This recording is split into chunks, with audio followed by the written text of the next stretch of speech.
जय हिंद प्यारे बच्चों, नमस्कार, वेलकम। आप सभी का एक बार फिर से बहुत बहुत स्वागत है।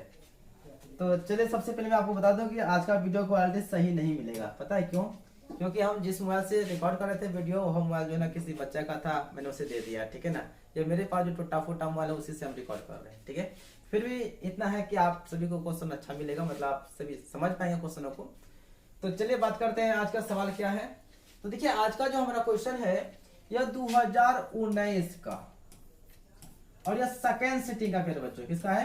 सेकेंड सिटिंग का। तो इससे पहले आपका जो हम फर्स्ट सिटिंग का वीडियो अपलोड कर दिए हैं, उसका लिंक आपको नीचे मिल जाएगा, आप वहां से देख लीजिएगा। ठीक है, तो 2019 में आपका सेकेंड सिटिंग में चाहे आपका ग्रुप ए हो, बी हो, सी हो या डी भी हो, कोई भी हो, आपको इससे पूरा क्वेश्चन मिल जाएगा। ठीक है ना, बाकी थोड़ा नंबरिंग में आगे पीछे होगा। और ऐसे भी हमारा ग्रुप जो है ना ए का है यार, किसका है? ए का है। तो चलिए, वीडियो अच्छा लगा तो वीडियो लाइक शेयर जरूर कर दीजिएगा। क्लास को करते स्टार्ट। आज का पहला प्रश्न है प्यारे बच्चों कि इनमें से कौन पादप हार्मोन है? पादप का मतलब होता है पेड़ पौधा वाला हार्मोन कौन है? तो इंसुलिन। देखिए, इंसुलिन तो आपका पादप हार्मोन नहीं है। इंसुलिन की कमी से आपका मधुमेह रोग होता है, मधुमेह रोग होता है। ये थायरॉक्सिन जो है ना, ये हमारा आयोडीन वाला है, जो कि हमारा गले के पास होता है थायरॉक्सिन हार्मोन, और इसकी वजह से हमारा क्या होता है, गले के पास एक गलघन बीमारी हो जाता है। ठीक है ना, जिसको लोग वाइटर रोग भी कहते हैं।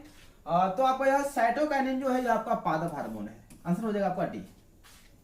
क्वेश्चन नेक्स्ट है कि सुरंगम किस राज्य की जल संग्रहण व्यवस्था है? आपका सुरंगम जो है यह आपका केरल का व्यवस्था है। कहाँ का है? केरल का जल संग्रहण व्यवस्था है। क्वेश्चन नेक्स्ट है कि दांतों को साफ करने के लिए दंतमंजन प्राय होता है। आप सभी जो कोलगेट करते हैं ना, कोलगेट हो गया, दंतमंजन हो गया, है ना, जो इस दुकान में मिलता है, डाबर ला दंतमंजन, वो सब किसका होता है? वो आपका ना क्षारीय प्रकृति का होता है। किसका होता है भाई मेरे? क्षारीय होता है। और आपको बता दो कि क्षारीय विलयन का पीएच मान जो है प्यारे बच्चों, वह 7 से अधिक होता है। क्या होता है? 7 से अधिक होता है। एंड आपका एक होता है अम्लीय विलयन होता है, अम्ल का जो मान होता है वह 7 से क्या होता है? कम होता है, 7 से कम होता है। एंड एक आपका उदासीन होता है, और उदासीन विलयन का मान जो है आपका 7 के बराबर होता है। और यह सब ना क्वेश्चन आपको एग्जाम में कई बार पूछा जा चुका है। क्लियर है सबका? क्वेश्चन नेक्स्ट है किसी लेंस द्वारा उत्पन्न आवर्धन का ऐसा ही मात्रक होता है? मेरे बच्चों, आवर्धन का मात्रक नहीं होता, क्योंकि आवर्धन आपका होता है प्रतिबिंब की ऊंचाई बट्टे वस्तु की ऊंचाई। तो आपका जो भी मात्रक होता है वो कट जाता है ना, वो क्या होता है? मात्रक विहीन भौतिक राशि होता है। क्वेश्चन नेक्स्ट है कि क्लोरीन के परमाणु का वाह्यतम कक्षा में इलेक्ट्रॉनों की संख्या कितनी होती है? तो क्लोरीन आपका Cl, इसका परमाणु संख्या आपका 17 होता है। जब इसको हम कक्षा में सजाते हैं तो 2, 8, 10, 7, 17। तो बाहरी में कितना बचा आपका? बाहरी कक्षा में कितना हो जाएगा? 7 इलेक्ट्रॉन बचा। आंसर क्या हो जाएगा हमारा? ऑप्शन सी हो जाएगा, 7 इलेक्ट्रॉन। क्वेश्चन नेक्स्ट है कौन सा हाइड्रोकार्बन सबसे सरल यौगिक है? तो हमारा होता है मीथेन, और मीथेन का सूत्र होता है CH4 होता है। क्या होता है भाई? CH4 होता है। अगला है निम्न में से कौन सा संबंध सही है? आपका हो जाएगा B बराबर IR। ई वाला संबंध क्या? बिल्कुल सूत्र सही है। अगला क्वेश्चन है किसी कोष में, है ना, किसी कोष में इलेक्ट्रॉनों की अधिकतम संख्या क्या होती है? देखिए, इलेक्ट्रॉन अगर हम लोग निकालते हैं तो इलेक्ट्रॉन निकालने का जो सूत्र होता है वह आपका होता है 2 इंटू n, और उसका पावर 2 होता है, यानी कि 2 into n n to the power 2 होता है। तो आपका आंसर क्या हो जाएगा? ऑप्शन हो जाएगा बी हो जाएगा। अगला है निम्न में से कौन बौने पौधे को दर्शाता है? बौना पौधा आपका जो ना स्मॉल लेटर जो डबल टी होता है, आपका बौने पौधे को दर्शाता है। एन आपका जो है ना ई कैपिटल जो होता है, आपका क्या होता है? मतलब बड़ा वाला नहीं, बड़े पौधे को दर्शाता है, बौना नहीं, बड़े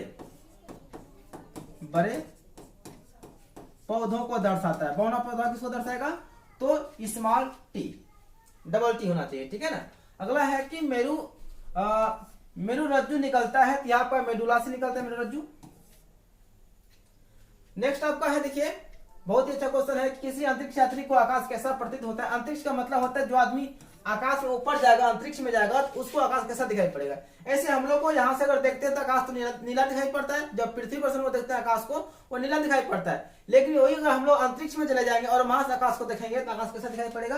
तो वो आकाश जो है ना काला दिखाई पड़ेगा। और पृथ्वी पर से कैसा दिखाई देगा? पृथ्वी पर से नीला दिखाई देगा। अगला क्वेश्चन है कि रुधिर का कौन सा अवयव रक्तस्राव को रोकने में मदद करता है? वो आपका होता है प्लेटलेट्स। यह क्या करता है? रक्त को थक्का बना देता है, रक्त को रोक देता है। जैसे हम लोग का हाथ वगैरह सब करता है ना, तो वहां पे क्या होता है, ब्लड जमा हो जाता है, नहीं रक्त को वहां पे रोक देता है, वहां से रक्त का प्रवाह बंद हो जाता है। तो उसका वजह क्या है, रक्त को जो रोक देता है उसका वजह क्या है, प्लेटलेट्स है। इसका काम होता है रक्त को थक्का करना, मतलब रक्त को रोक देना। अगला है एल्केन का समान सूत्र क्या होता है, एल्केन एल्केन आपको यह वाला हो जाएगा CnH2n+2, यह आपका एल्केन का समान सूत्र होता है।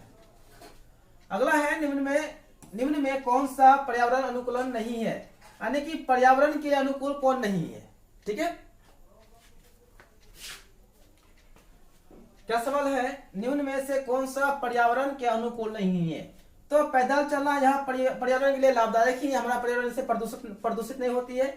साइकिल से चलना ये भी हमारे पर्यावरण के लिए अच्छा होता है, ठीक है ना। लेकिन मोटरसाइकिल से चलना यह हमारे पर्यावरण के अनुकूल नहीं होता है, क्योंकि जैसे हम लोग मोटरसाइकिल चलाते हैं ना, मोटर कार चलाते हैं, मोटरसाइकिल चलाते हैं, उससे क्या होता है, काला धुआं निकलता है जो पर्यावरण के लिए नुकसानदायक होता है, मतलब हानिकारक होता है। लेकिन पैदल चलते हैं तो पर्यावरण को कोई नुकसान नहीं होता है। एंड साइकिल से चलते हैं तो फिर भी पर्यावरण को कोई नुकसान नहीं होता है। नुकसान किससे होता है, तो मोटरसाइकिल से जब चलते हैं तो पर्यावरण को नुकसान होता है, क्योंकि उससे धुआं निकलता है, उससे पर्यावरण क्या होता है, खराब होता है। तो यह पर्यावरण के लिए मोटरसाइकिल से चलना क्या होता है, पर्यावरण के अनुकूल नहीं होता है, प्रतिकूल होता है, यानी कि पर्यावरण को नुकसान पहुंचाता है। आंसर हो जाएगा हमारा सी।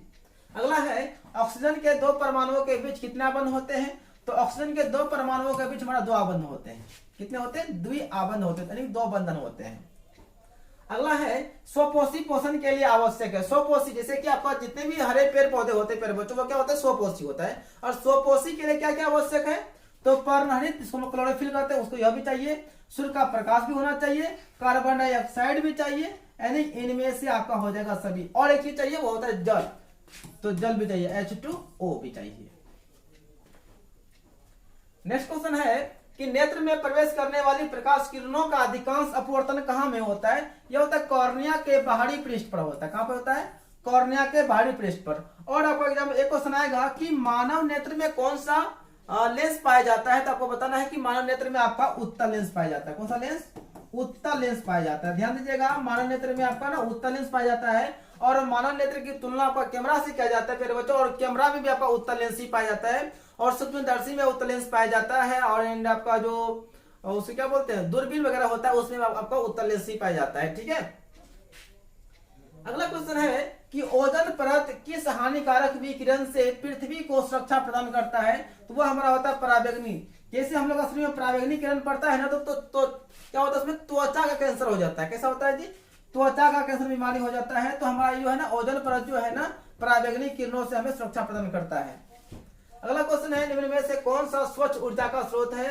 तो कोयला तो है नहीं, लकड़ी नहीं है, प्राकृतिक गैस नहीं है। हाँ जी, प्राकृतिक गैस है, आपका हो जाएगा ऑप्शन सी।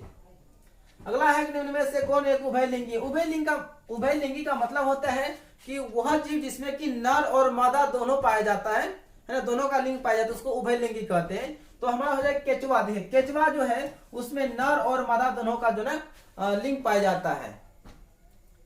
अगला क्वेश्चन है निम्न में से एक लिंगी पुष्प कौन है। एक लिंगी जिसमें केवल चाहे मादा ही पाया जाता हो या फिर नर ही पाया जाता हो, वो हमारा होता है पपीता का पुष्प। इसमें आपका एक लिंगी पाया जाता है। और याद रखिएगा पपीता जो होता है उसमें सभी प्रकार के विटामिन पाए जाते हैं, किसमें, पपीता में।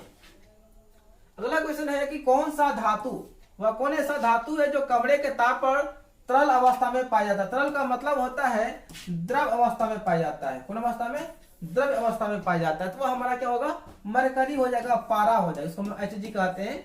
यदि क्वेश्चन वही आपका रहता कि कौन ऐसा अधातु है, अगर धातु नहीं रहता, अगर लिखा रहता कौन ऐसा आपका अधातु है जो कि कमरे के ताप पर द्रव अवस्था में पाया जाता है, जब मेरे बच्चों अधातु रहेगा तो आपका आंसर क्या हो जाएगा, तब ब्रोमीन हो जाएगा, है ना, ब्रोमीन हो जाएगा। लेकिन अभी फिलहाल में आपका धातु पूछा गया है, इस क्वेश्चन का जो आंसर होगा हमारा हो जाएगा ऑप्शन ए, मरकरी हो जाएगा, यानी कि पारा हो जाएगा। अगला है कि धोबिया सोडा का रासायनिक सूत्र क्या होता है। धोबिया सोडा का मतलब क्या, धोबन सोडा। वो हमारा हो जाएगा Na2CO3 10H2O हो जाएगा, ऑप्शन हो जाएगा बी। अगला क्वेश्चन है हमारा कि निम्न में से कौन सा जीवाणु जनित रोग नहीं है। वो हमारा हो जाएगा मस्सा। मस्सा जो है हमारा जीवाणु जनित रोग नहीं है, राइट। अगला करते हैं क्वेश्चन आपका है निम्न में से किस धातु का गलनांक सबसे कम होता है। तो हमारा हो जाएगा आंसर सोडियम। और सोडियम को जो है ना प्यारे बच्चों, सोडियम को किरोसिन तेल में डुबो के रखा जाता है। यदि आपसे क्वेश्चन पूछे कि किरोसिन तेल में डुबो के किसे रखा जाता है, तो सोडियम को किरोसिन तेल में डुबो के रखा जाता है। अगला है कि रासायनिक अभिक्रिया के दौरान किसी पदार्थ में ऑक्सीजन का योग कहलाता है। यानी किसी भी रासायनिक अभिक्रिया में जहां पर ऑक्सीजन का योग होगा, मतलब ऑक्सीजन आएगा, तो उसे हम लोग क्या बोलते हैं, उपचयन अभिक्रिया कहेंगे। यदि ऑक्सीजन हटेगा तो उसको हम लोग क्या बोलेंगे, अपचयन कहेंगे। यानी कि किसी रासायनिक अभिक्रिया में ऑक्सीजन का जुड़ना उपचयन कहलाएगा और ऑक्सीजन का हटना अपचयन कहलाएगा। ठीक है। अगला क्वेश्चन है कि कौन सा परंपरागत ऊर्जा स्रोत है, वो हमारा हो जाएगा जैव मात्रा। हमारा क्या हो जाएगा, ऊर्जा का परंपरागत स्रोत है। नेक्स्ट क्वेश्चन है कि संगमरमर का रासायनिक सूत्र क्या है, आप लोग को पता ही होगा, CaCO3, या कई बार एग्जाम में आया हुआ भी है। अगला क्वेश्चन है कि अति भारण के समय यानी कि ओवरलोडिंग के समय विद्युत परिपथ में विद्युत धारा का मान क्या होता है। तो आप लोगों को बताया था, चाहे ओवरलोडिंग हो, शॉर्ट सर्किट हो, उसमें क्या होता है, हमारा परिपथ में विद्युत धारा का मान क्या होता है, बहुत अधिक बढ़ जाता है। नेक्स्ट क्वेश्चन है जैव विविधता का विशिष्ट स्थल है, तो वह हमारा क्या है, जैव विविधता का विशिष्ट स्थल तो हमारा फसल चक्र तो है नहीं, हाँ वन है भाई। हमारा जीव कहाँ पाए जाते हैं, बहुत सारे जीव जंतु कहाँ पाए जाते हैं, हमारे वन में पाए जाते हैं। तो जैव विविधता का जो आपका स्थल, विशिष्ट स्थल जो है, वह हमारा क्या है, वन है। अगला क्वेश्चन है कि वायुमंडल में प्रकाश का कौन सा रंग अधिक परिकिरणित होता है। तो हमारे वायुमंडल में प्रकाश का जो नीला वर्ण होता है, फिर बच्चों, वो अधिक परिकिरणित होता है। कौन सा रंग, नीला वर्ण अधिक परिकिरणित होता है। अगला क्वेश्चन है निम्न में किस माध्यम में प्रकाश की चाल अधिकतम होती है। प्रकाश की चाल अधिकतम किस में होती है, तो हवा में होता है। प्रकाश चाल अधिकतम होता है, कितना होता है, 3 × 10⁸ मीटर पर सेकेंड होता है। यानी कि और इसको हम किलोमीटर में चेंज करेंगे तो होगा 3 लाख किलोमीटर पर सेकेंड हो जाएगा। ठीक है। अगला क्वेश्चन है कि चालक का प्रतिरोध निर्भर नहीं करता है। तो चालक का प्रतिरोध निर्भर किस पर नहीं करता है, चालक तार की लंबाई पर तो करता है, चालक की अनुप्रस्थ काट पर भी करता है, चालक के तापमान पर भी करता है, चालक में प्रवाहित विद्युत धारा के नहीं, इस पर नहीं करता जी। चालक में प्रवाहित विद्युत धारा पर निर्भर नहीं करता, यह तीनों में करता है लेकिन इस पे नहीं करता। हमारा आंसर क्या हो जाएगा, ऑप्शन डी हो जाएगा। अगला क्वेश्चन है निम्न में से किस दर्पण की फोकस दूरी धनात्मक होती है। सभी को पता है, उत्तल दर्पण की फोकस दूरी क्या होती है, धनात्मक होती है, और अवतल का क्या होती है बच्चों, ऋणात्मक होती है। चलिए नेक्स्ट क्वेश्चन है आपका कि पादपों में पाया जाने वाला वृद्धि हार्मोन निम्न में से कौन सा है। यानी पेड़ पौधा जो बढ़ता है, जो पेड़ पौधा में जो वृद्धि होता है, वह किस हार्मोन की वजह से होता है, वो आपका होता है जिबरेलिन हार्मोन की वजह से। किसके वजह से, जिबरेलिन। हाँ, आपका एग्जाम में आएगा कि बताइए कि फल पकाने वाला हार्मोन किसे कहा जाता है, किस हार्मोन को फल पकाने वाला हार्मोन कहा जाता है। बताना आप लोगों को, एथिलीन। एक हार्मोन आपका है एथिलीन। एथिलीन हार्मोन एक ऐसा हार्मोन है जो कि पेड़ पौधों में प्राकृतिक रूप से गैसीय अवस्था में पाया जाता है, और इसे फल पकाने वाला हार्मोन भी कहा जाता है। जो पेड़ पौधा जो फल पकता है ना, तो फल पकने का वजह क्या होता है, एथिलीन हार्मोन होता है। इसी की वजह से क्या होता है, फल पकता है। अर्थात इसको हम लोग क्या बोलेंगे, फल पकाने वाला हार्मोन। फल पकाने वाला हार्मोन, याद रखिएगा, बहुत ही खास क्वेश्चन है कि फल पकाने वाला हार्मोन किसे कहते हैं। तो एथिलीन हार्मोन को फल पकाने वाला हार्मोन कहा जाता है। नेक्स्ट क्वेश्चन है निम्न में से कौन सा उपधातु है। जेनॉन आपका उपधातु है, नहीं धातु है, नहीं अधातु है, क्या हमारा उपधातु है। चलिए नेक्स्ट क्वेश्चन है कि सामान्य अनुशीथिलन, सॉरी यहाँ पे जो अनुशीथिलन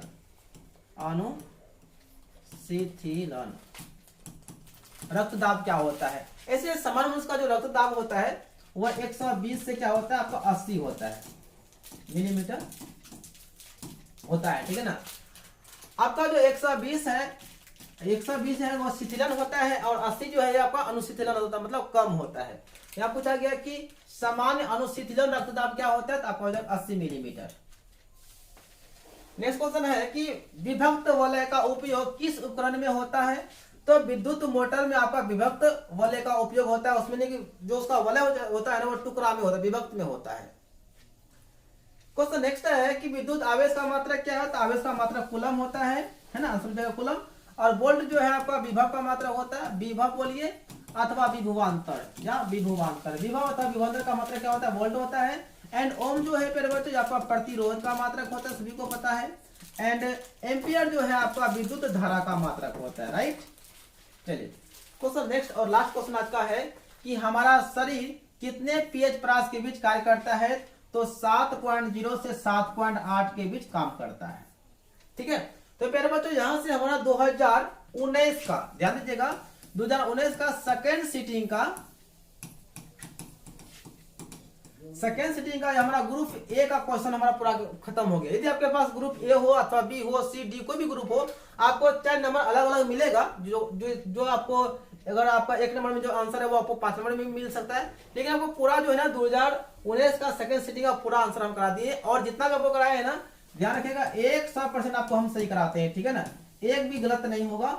इसलिए आप लोग क्वेश्चन बैंक को अच्छी तरह से पढ़ लीजिएगा प्यारे बच्चों। दूसरी बात क्या, यदि आप चाहते हैं कि, आपको हम बार बार यही बोलते हैं, यदि आप चाहते हैं कि एग्जाम में आप जो है ना 80% से ऊपर नंबर लाए, तो आपको चाहे मेरा वीडियो देखिए या किसी का वीडियो देखिए, लेकिन आपको क्वेश्चन बैंक का वीडियो जरूर देखना है। आप क्वेश्चन बैंक को देख लीजिएगा, इसमें क्या होगा, आपको बहुत सारा हेल्प मिलेगा और आपको पता चल जाएगा क्वेश्चन किस टाइप का पूछा गया और किस तरह का क्वेश्चन आने वाला है। आप खुद एक्सपर्ट हो जाइएगा।